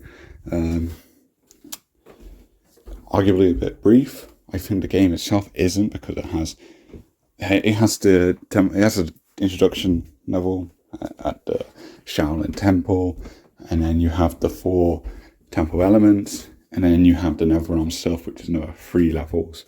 So you have 8 levels overall. I think that's good. You have a cheat code system for all your purposes, like you're choosing a specific level, which helps because you need to be at like medium to get to the Netherrealm. It's a game over otherwise, which is kind of strange to think about. But yeah, use the cheat codes. So I think when you use cheat codes, I think that's what helps this game. I think as it's designed, I do agree, it's objectively quite silly. Because it gives you a life system, and you lose your lives and you have to restart completely. Which is insane to me. It is insane to me, especially when you have that so much anti-platform, which I don't think is that bad. When you have infinite lives. It doesn't make it easy, it just means if you die, then you're going to go to a checkpoint. Like any normal game. It's just kind of something that, games of this time would do. It's not something that stands out as an issue specific to this game. So yeah, I would activate the Infinite Lives cheat code. I did that when I played, and I had a lot of fun. And I use the cheat code to get to the first Netherrealm level, just because of me not knowing difficulty thing, which even on medium difficult, I thought like the game was a decent challenge, but nothing too bullshit. I put it on easy because, this is a game that's infamous for being super hard, and it's not. It is a complete skill issue in most aspects. I think certain bosses are really bullshit to deal with. Main the dinosaur one and the Earth God, but you can come up with strategies to take them down, and although they're kind of cheese, I don't think they were intended strategies. You can deal with it. I think you can absolutely deal with them. I think it's just a great game. I love the environment stuff. I think it's quite a clever thing of having, meshing these sort of 3D environments with your 2D sprite stuff. I think it's very cool. I think it's very clever how you just have Sub-Zero with his regular moveset essentially, and you just stuck down a fighting game character with fighting game moves in an action-adventure game, and I think it works. The only thing that felt clunky to me is you have to press a button to switch sides. That one's a bit odd, but besides that, I think it works well, and there's a lot of creative uses for the cryomancy abilities. Like the water god fight. He's made of literal liquid. It's a very dope fight. And you have to freeze him to do damage to him. And it's just really awesome. And, some really cool sprite work with evaporating and stuff. It's just got a lot of charm to it. It's got a lot of uniqueness as well. It just does so much right, I feel. I think this is such an underrated game. I had so much fun when I played it. It's something I wanted to play on the channel of, because I think it's a very, very fucking good game. It's got some odd little quirks in the design. One I can think of is, you see the inventory there. When you die and respawn, it doesn't. It still counts as you losing the items, which is a bit strange, but nothing too major. But yeah. Another one is just like, I think that's like an elevator, and it's really unclear how to progress.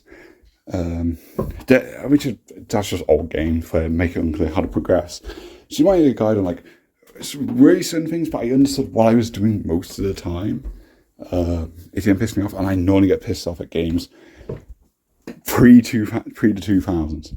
This is normally past a time where I can truly enjoy games, but this one really really stood out to me.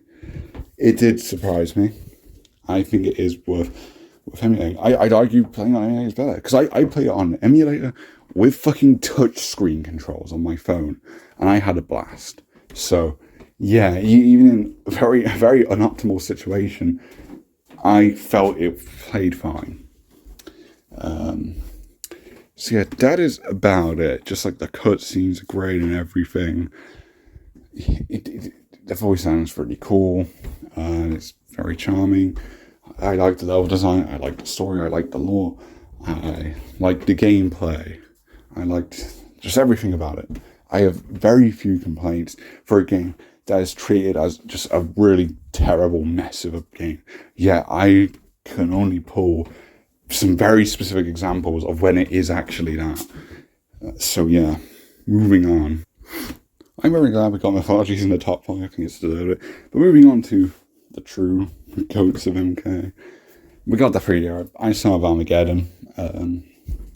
I enjoyed some criticism of this one, but I still think it's a pretty great game, despite a lot of the obvious issues with it. You know, I just think that the boss is just so good. Right? The boss is just so good. This alone should be incentive enough to give this game a go. And like, even if it didn't even have any side modes, I think you have a ton of content in just playing all these characters. A big criticism this game gets is the smaller movesets. But I find that to be quite dumb. Like the movesets are objectively smaller than the previous two 3DR games. They are 2 styles now. I don't prefer it. However, look at the size of the boss. It's a necessary compromisation, I mean. It is quite understandable. And 2 stars is still plenty. It is still plenty. That is more combo strings, depending on the style, than like MK9, which is such a beloved game. Yet this game, a lot of movesets are about the size, if not less, than the ones in this. So I find it very stupid. I find it a very stupid complaint, because this is still a game with pretty big movesets, because that's just how the 3D was. You had pretty big movesets.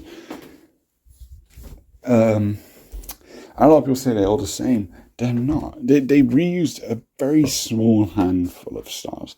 Mainly in the weapon department, you just have Liu Kang and Johnny both using nunchucks. You have a lot of reuse assets for different looking weapons, like Ermac Axe and Jarek's Axe. I showed some examples. Some have different properties, like Kira's Dragon Teeth, which play the same as Kano's Butterfly Knives. Kira's just scale better. they just do more damage. Which comes to a bit of an issue with this game, is the balancing. And when I mean quite a large issue, I'd say. I think this one's more in the fun way, though. I think because a lot of balancing issues are from these glitches and exploits that almost every character has access to. And that's like air combat infinites, you know, everyone can do infinites, you just can air cancel. And that feels kind of like a mechanic. It's certainly unintended, but, you know, you get some really cool combos off this game. The coolest combos in any MK game, which is what a lot of MK fans seem to only care about. So I find that ironic, because you can get the most ludicrous combos in this game if you master that system. Look up some Armageddon combos. Look up Movado combos. There are videos of Movado players. They will do a combo with Movado that will go from one side of the subway all the way to the other. It is insane. It is really insane. It is cool though. It is BS, but it's cool, and every character has it. So debatable on how busted it is, because does that put every character on the same balance level? No, because as I mentioned before, you've got the different styles and the different special moves. And I don't think a lot of these were tremendously well balanced. Suhao gets a bunch of new cool special moves. They are very useless though. Cyrus Storm, you already could rarely hit anyone. Then he has his very slow ball projectile. And Yeah, just doesn't pair well. Su'A's a cool character, though. I need to clarify that anytime I say anything remotely bad about him, because he is not a bad character. And it's still fun to play anyway, from a gameplay standpoint. But yeah, it feels like kind of rushed through a lot of movesets. I mean, there's some really odd stuff. Cyrax has a default throw. Meanwhile, the AI Cyrax has his Sambo, like, overhead arm toss. His like, hip toss thing. And that he had in Deadly Alliance, that's his own special animation that is only for the AI to pull off. It's so weird, and it does show how rushed the game unfortunately was. Moves just have some missing inputs as well, and style branch combos that do exist. I believe Deception has one. This one has many, many more. But yeah, like, each character at the very least had a unique pairing of fighting styles. Even if you reuse assets, which again, I was in more uncommon instances. But yeah, I suppose there's quite a bit when it comes to many the weapon styles. Like the complaint makes sense, but you gotta understand. Look at the size of the roster. I think it was worth doing that. It was worth whatever compromise it was to get this roster. The game could genuinely be complete ass like people claim it is, and it wouldn't matter because look at the roster. They did it because it seemed like the final chance that they could do it as their final game on that engine, and they were correct, because you're never getting an Everyone Is Here game again. You're not even getting a roster as big as this in MK12, combining the cameos. Like you're just not getting this again. And they took this last opportunity they had, and they delivered. Sure, it's not perfect, but if they had the time, it would be fine. I don't think the movesets are its biggest issue. I think the balancing is, because a lot of abilities are really cool, but they just are useless. Kai is a completely fucking useless character in this game, and it's such a shame.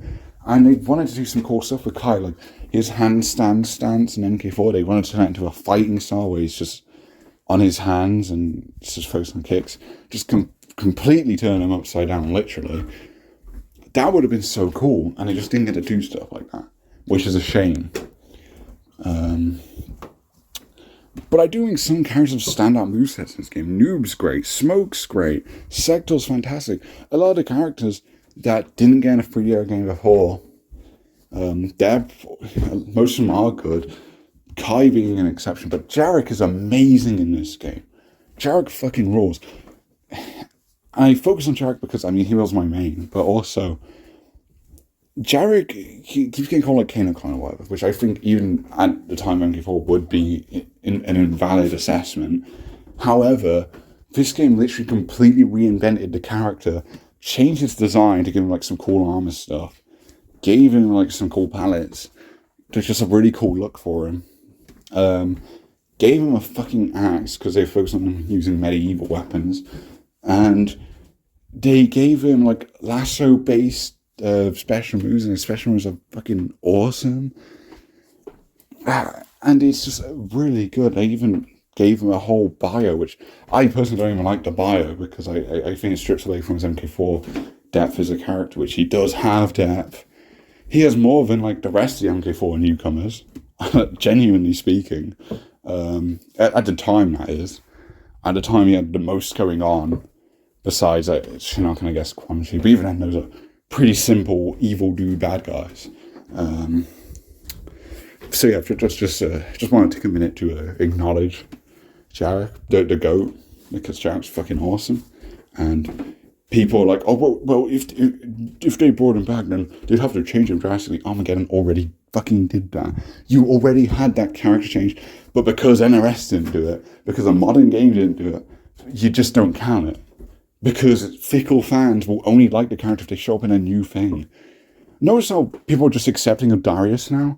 One of the top 10 worst Mortal Kombat characters. Darius is just a fine character now. People are just like, oh yes, Darius is cool. He's alright. At worst, it's kind of people who are just like, oh, I don't care for him. You don't get many people who go, oh, I fucking hate Darius. You don't get that much now. Because he's cool. He's a cool ass motherfucker. And even in a cameo form, people kind of realize that he's just a rad character. So, yeah, it's really cool to get the 3-year character, and then the classic characters all here, including, newcomers like Taven and Dagon. Creator Fighter, which is just not in any other game, and I think this one has a lot of depth to it.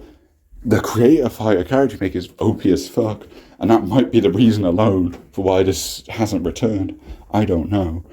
It's very hard to have a balanced creation suite system. And that's why I think Creative Fighter should return.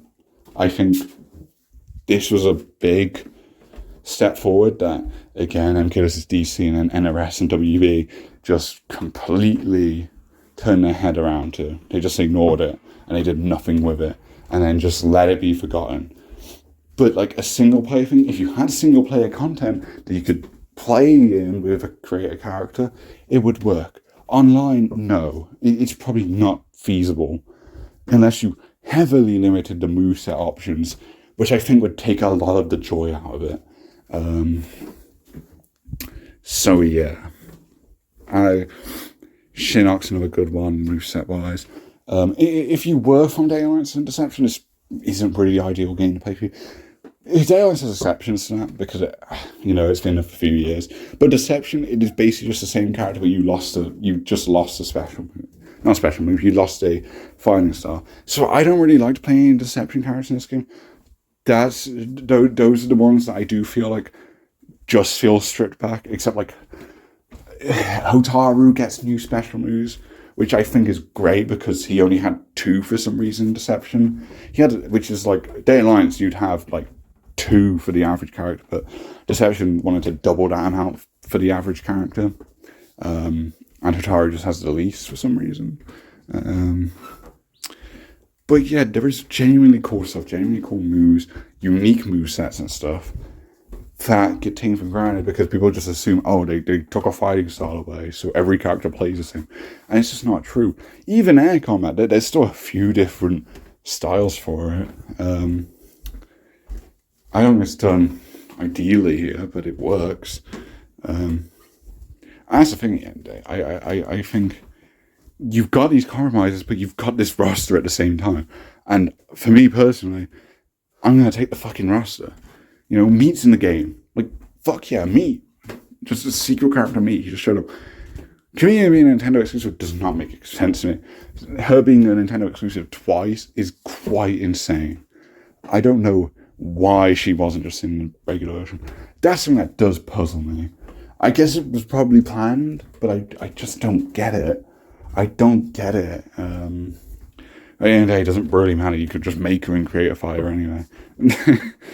So yeah, I do like this game. And again, I focus on the roster, but that's kind of its main thing. But it does have side content. Like Creator Fighter is technically its own thing, its own mode, I guess. But then you've got Conquest, which I didn't like on my initial playthrough when I played it with a controller attached. It just wasn't a good experience for my touchscreen emulation thing. I'd get this on my actual Xbox if I could find it a bit cheaper than fucking 100 quid. But at the same time, I think the Conquest is good. Decent length, I'd say. It's also some replay value in getting all the relics again, going back around, and because it's a more fast mode, you can just kind of repeat it and stuff. And there's a few side stuff like the obelisks, which I don't really like, but they're there. And yeah, I like the concept. The story, I think, is the better part of it. I think that's the main reason to play it, for the story. The overall story of this game blows ass. I kind of liked it, and then the more I thought about it, because I thought I was just missing some information, but no, I'm against just this incredibly vague thing that I think they had answers for, and a sequel was meant to tell you about them. The ending itself to the game is incredibly vague. And yeah, because it just never got a follow-up, it is such a sad way for this franchise to end. Franchise, I said franchise. I suppose a song, you'd say that was accurate, but this timeline, the only one that truly ever mattered in terms of story, this is the one that mattered, and it didn't have to reset. And I don't think the plan was to reset, at least not initially. I know they had there was that MKA idea that was this gritty, darker game, and we have gotten official, legitimate concept art for it, and it kind of had some weird Mad Max aesthetic. I don't even think that was a reboot though. I think people misunderstand that. This is a completely separate tangent, but I think people misunderstand those MK8 leaks. That is probably just the apocalypse. That's probably just the aftermath of Armageddon, and that's why it's a dark and gritty game. If it wasn't, then yeah, it's lame. But if it was meant to be that, then I think that's a cool thing that we never got. But yeah, you could just follow up on this game. So yeah, it's a shame. It is a shame. But what a way to go out with this roster and stuff. Yeah, it is not really competitively viable, but who cares? Who cares? You can just I feel like if you take the bosses away, aiming the super bosses, then you kind of all have broken tools. It's relatively balanced. It's not as insane, I feel. But again, I haven't really played it online or anything. I imagine it'd be a pain in the ass to play online, honestly, but I think it's just fucking fun. I just think it's a fun game. I hadn't even touched on Mortal Kombat. I don't even like Mortal Kombat, but I fucking respect it. It's such a fun idea, Mario Kart in Mortal Kombat. I just think kart races, racing games in general, they need time to be properly fleshed out, or else they do just control like shit, and I think this is very much a case of that. There's 5 tracks, there's a decent amount, and you got quite a few characters, each with their own ability, and there's some fun themes like Baraitra's Brewery, that's a funny one.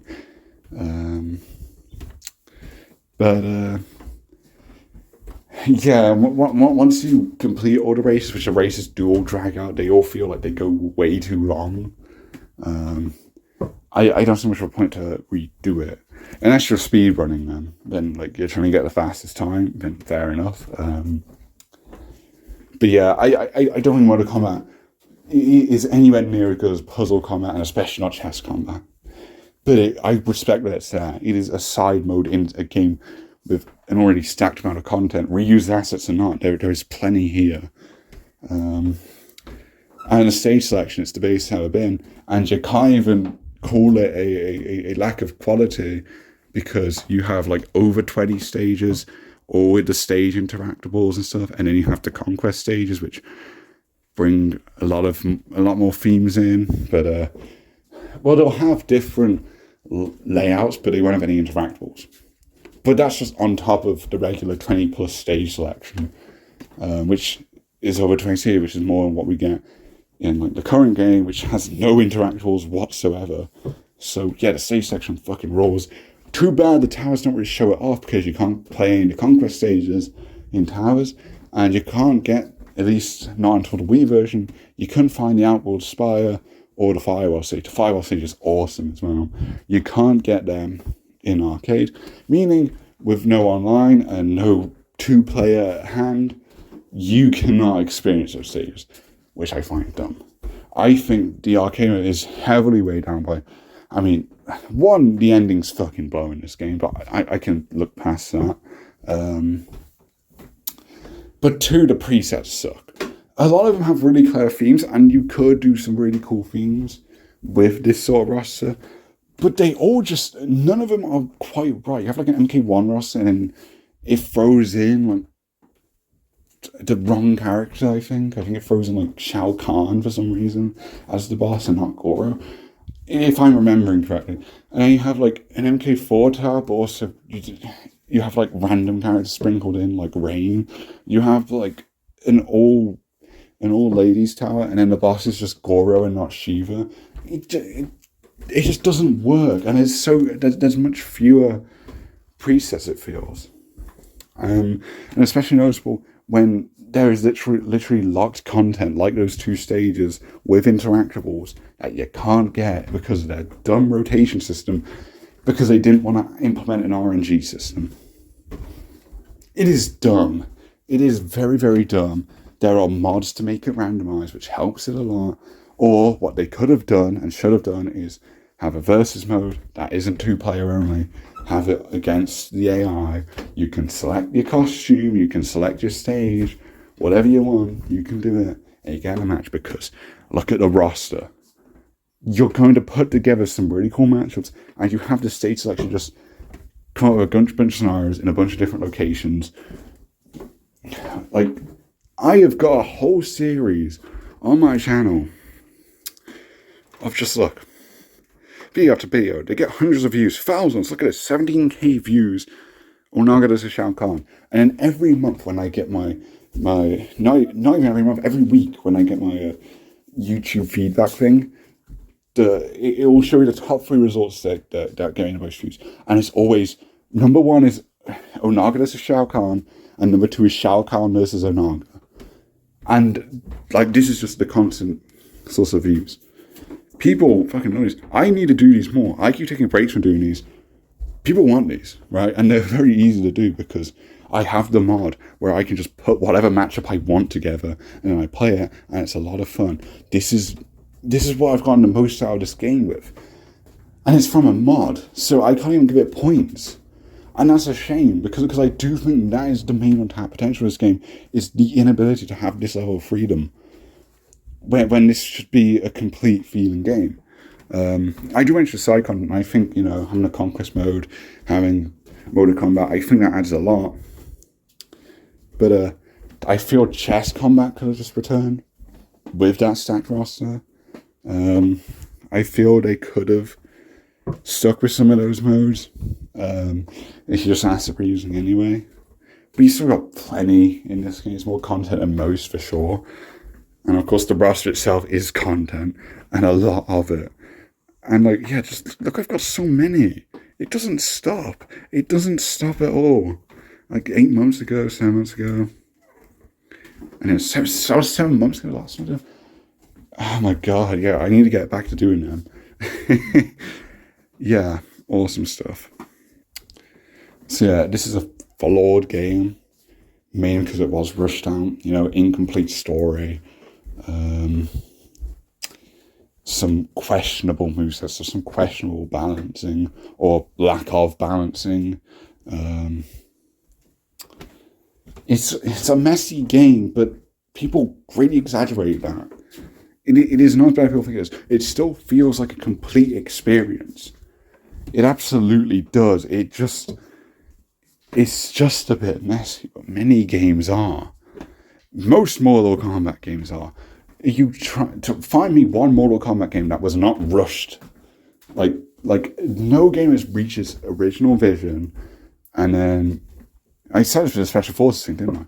But yeah, like there have been very tight deadlines on every MK game, which I think is a shame. Again, I think this game deserved more time. I think it's bullshit that the devs didn't get that.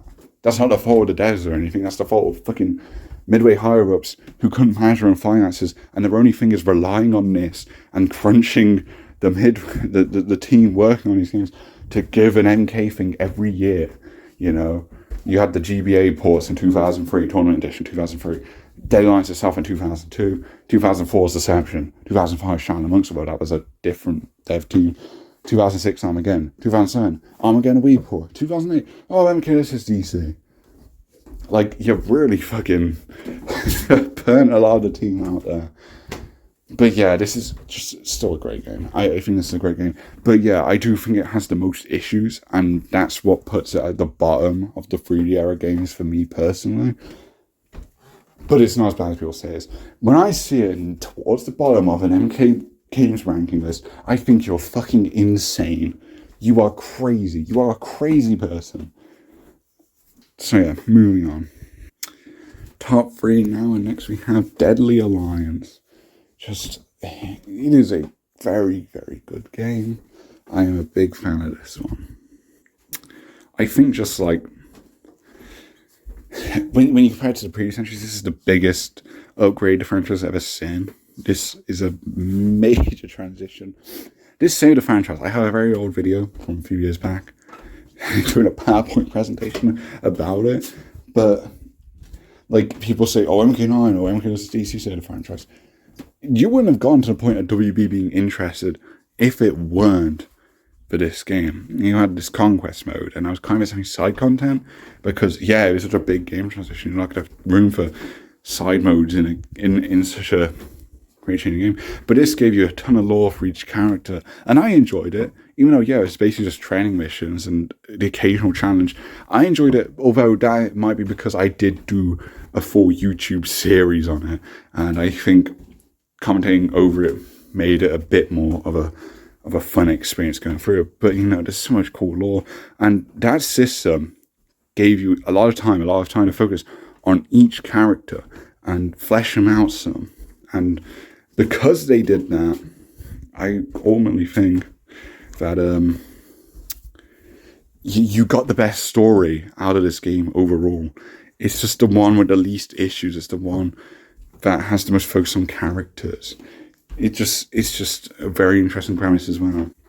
The roster's very safe on the returning characters, but the newcomers take up like half the roster, and it's such a great selection that offers variety to it to this day, because a lot of them you don't see often, like Suhao, Blaze, and Mocap, who I love all of them. I genuinely do. They're just an awesome newcomer lineup. A great roster, 23 characters, which was very good for the time. Plays market reasons himself. A couple of characters share weapon styles, like Kenshi and Scorpion swords both do the same attacks. As for the Sun Moon blades that Suhao has, and Kano's knives. But besides that, everything is unique. 3 styles each. Just a lot of depth. So I liked all the grapplers as well. There was quite a lot of grappling fighting styles as well. Just really cool, very fun. Interesting pop-up system. The throws were blockable in an interesting way, and you also had a special ability, like a power-up, or an evasive attack, or an impale. A lot of depth there. And I think this is probably like the most competitively viable MK behind the 2 newest ones. I genuinely say this is quite decent. I don't the balancing of the characters as individuals themselves, not so much. I think like top tier does just squash a bottom tier character, but that's kind of just how games were at the time. I think it's very well balanced for time. Has a lot of deep mechanics and stuff. It's really good core movement and a core gameplay, and that's kind of what I was focusing on. Just a very good core gameplay experience and a great story that just drastically improved the quality of the lore and the interest in the franchise as a whole. Next is Deception. Just what a game. Just my favorite MK game. I love it. It is as perfect as an MK game is ever going to get. It's just so feature rich. It's got a very good conquest mode story, and just a good story overall. I don't think as great as Daylights, because some of the bios and the events going on post conquest are a bit odd for a few characters. I think Onaga, the lack of focus on Onaga allies is its main thing weighing it down, because a lot of Onaga's allies don't make sense. But just the gameplay is so good, You put in some traditional stuff like uppercuts and stuff. There's more star branch combos. There's new styles and stuff. They smartly reuse stuff when necessary. The roster is basically completely different from Daylight, outside of bringing in 3 classics. Raiden, who is drastically different because Dark Raiden, scoring Sub-Zero to play it safe, and then Lee Mei, Kenshi Baraicho, newcomers that get to stick around, which is awesome. And look here, you've got your regular fighting, you got your chess combat, you got puzzle combat, and you got conquest. 4 entirely different experiences, basically 4 different games in one. And I think that alone is what makes this the best MK. But just in general, like the depth of the fighting game, you had these interactive stages with death traps, stage interactables, and just various other stuff, like stage weapons too. It's just great. It is just great. And no character reuses stuff as well. None reuse it in a sense of they share it. Everyone has unique stuff, and the roster's at 24, but it's wrapping 25 characters because Noob Smoke is there, which is such a creative way to put them together, and it makes them stand out, even though they're in quite a few games. It's just an awesome game. The best boss ever as well with Onaga. Awesome game. I've no speedrunning it. I have the world record for fucking chess combat, so I fucking adore chess combat. I think it's the greatest way to play MK. The fact that it's only in one game is insane to me. This is the one 3-year game I actually own as well. Backwards compatible on 360. So I'm letting you know because I didn't know that, and I wanted these games for so long, and then I learned about that, and I straight away got the section for like £5, which best £5 I ever spent. What a fucking rad game. I still go back to it. I've literally reset my entire save last year just to replay it because it does have preset towers, this game. Less of an issue than Armageddon. Still kind of an issue because if you unlock everything, that includes chess combat stages, which are more basic, classic returns. And they just kind of overcrowd the towers. So I reset and just didn't unlock those stages. And that meant the Chamber of Artifacts wasn't overwritten because when you unlock new stuff, they actually replace stuff in the presets. And unintentionally, the Chamber of Artifacts gets completely swallowed by some of the stages you unlock. So, yeah. That's kind of an odd thing. Not really much of a criticism, just kind of a strange thing. But, yeah, it's good. I mean, just Conquest is so much. I've replayed it several times. The puzzle combat is great, and I didn't think I cared about it. But the more I play it, the more I can like it. I don't like Tetris. I think it's much better than Tetris, though. This is probably my favorite puzzle game in general, which for like a side game that isn't trying to do that is kind of insane. I think it's very great. I just love everything in this game. The roster's just great as well. At the time, like, huge return for MK3 characters who didn't really get that spotlight since the game they debuted in. And they take up the majority of the classic returns. And then you have a big Liu Kang return, and he's like a zombie now. So he feels stand out on this roster. And then you've got a third being newcomers, and then you've also got freed out from the previous game. And then you have an MK4 rapping Tanya. It's just a great selection. There's some characters I wish were there, like a Movado or whatever, but it's such a good lineup. And it's still a good amount quantity-wise because the amount of 24 and 25, that's the amount that you get for your base rosters nowadays. So you get less now with MK12. So it really holds up. It hasn't aged badly at all, I don't think. I think this is a great game, but it does rank number 2, and that's simply because Unchained, which isn't actually my preferred way to play it, but I think objectively speaking, it is the better game. It has very accessible online still, although pretty fucking busted unless you're in the same country. It has the GameCube exclusive characters. It has 4 more characters which are just ported over from Daily Lights, but that's fine. Who gives a damn? They've got their own ending and lore. A lot of it ties into Armageddon, like Blaze is here. It's very, very fucking cool. It's very cool. Katana's here to get all the Adens, and you get an SF rep with Jax, and then you get like Frost and Blaze, so some more 3DR reps. Just a very, very awesome game. It's the most stacked roster that isn't. Armageddon. We'll see where MK12 falls. Once we get all the DLC, I think MK12 might come close. When you consider cameos, if you ignore the cameos, then no, it's not close at all. But yeah, just what a game. It even has an endurance mode, which I don't think is perfect because you only have the chess stages for some reason. But another mode, like, sure. The only issues are like a graphics decrease, which I don't care for, and the other issue is the conquest mode camera is so much worse, and I'm not really sure why, but it's manageable.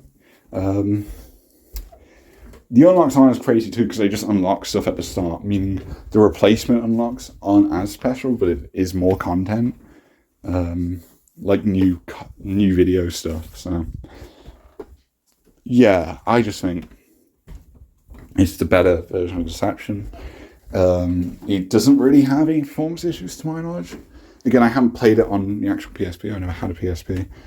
That's kind of getting down because I'd rather play it on a full console, right? A proper console. But I think as a game, this is just the better one. But I would prefer to play Deception. So yeah, that's who takes the crown here, Unchained. But it's still Deception, really. But I figured I separate them because Unchained does have a substantial amount of content. So yeah, and there you have it. I ranked every MK game. And quite a spicy take, I know, a lot of spicy stuff there. But yeah, at the end of it, it's my opinion. I think there's more objective elements than some, but it comes down to gameplay, then that's just down to enjoyment. What do you like? What do you want? Do you care about the side content? Yeah, it just depends on the individual. But yeah, this video's gone for way too long for a ranking, so I'll leave it there. Thanks for watching, and I'll see you later. Bye.